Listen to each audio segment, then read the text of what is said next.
De maand mei zit in het teken van plasticvrij. Maar Anja Hagen uit Dokkum leeft al sinds 2009 plasticvrij. Wie ben bij haar Delwest om te vragen hoe ze dit doet.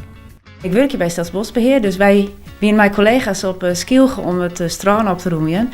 En ik kwam daar op die dag en toen dacht ik, nou het strand is eigenlijk best wel skin. En ze wien al rond oproemen West, de grote dingen wien voort. En toch hingen we in 2 uren een containerbak vol met afval. En dat lag onder het zand, in het zand, zoveel plastic. Ik liet ze lampjes, dat is juist net op afstand. Maar als dan even daarin en even in het zand just, nou, toen schrok ik me wezenloos van alle troep die er lag. En ik denk, ja, dat ben wel de spullen die wij keepje. Als nou in sommige winkels kist voor heel weinig yield, heel veel troep, steeds maar hel je.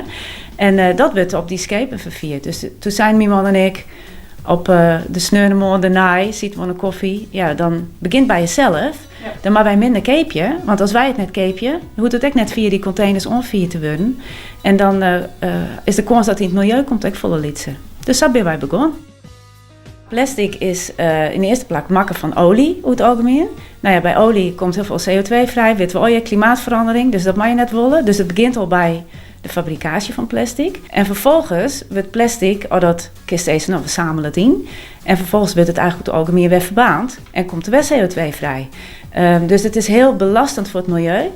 En als het in het milieu komt, dus het meestal voor het gooien of het komt in het water. Ja, uiteindelijk plastic vergeet net, maar het wordt steeds lietser. Er komen al je lietse deeltjes, beesten eten het op. Uiteindelijk zit het ook in huis. Dus ik ben onderzoeken dat er plastic in de meesk zit.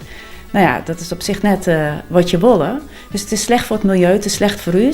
En plastic is gewoon een onnatuurlijk product. Olie kost helemaal niks momenteel, dus plastic wordt nog goedkoper. Het is heel licht, dus in transport is het vinden mensen het heel makkelijk.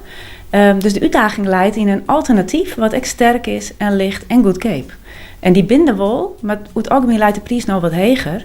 Ja, en willen mensen dat betalen of net? En ik denk, hoe meer mensen zeggen, ik doe mijn best ervoor, ik wil er een beetje meer voor betalen, dan wordt die prijs vanzelf ook wel lager.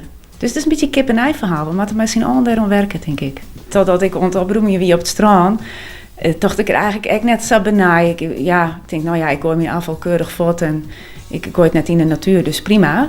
Maar toen dacht ik, ja, we moeten toch wel minder. Hoe doe ik dat? Dus wij hebben gewoon het together bedacht welke producten hebben we, gewoon in de kastje en wat is het alternatief. Het makkelijkste is echt in de supermarkt, is er een alternatief voor het product wat ik toch al keepje en is het echt plasticvrij te krijgen. En begin daar eens mee. Ik denk, heel veel mensen denken, helemaal plasticvrij, dat chuck net zitten, dat snap ik best. Maar nou, neem eens in je product die waar een alternatief voor is en keep je dat in voortaan, dan scheelt dat al. Als iedereen dat doet, is dat echt weer heel volle afval minder. Dus gewoon in je product vervangen. Als uitdaging, gaat dat goed? Nou, dan denk je, misschien kan er nog een product bij. Zo langzamerhand zul je merken dat dat prettig is. Want je hebt volle minder afval gewoon in je afvalbak. En dat jouwt ook wel een goed gevoel. Het idee van, nou ja, ik draag tenminste net bij aan vervuiling in deze wereld steeds maar. Dat is wel heel prettig, ja.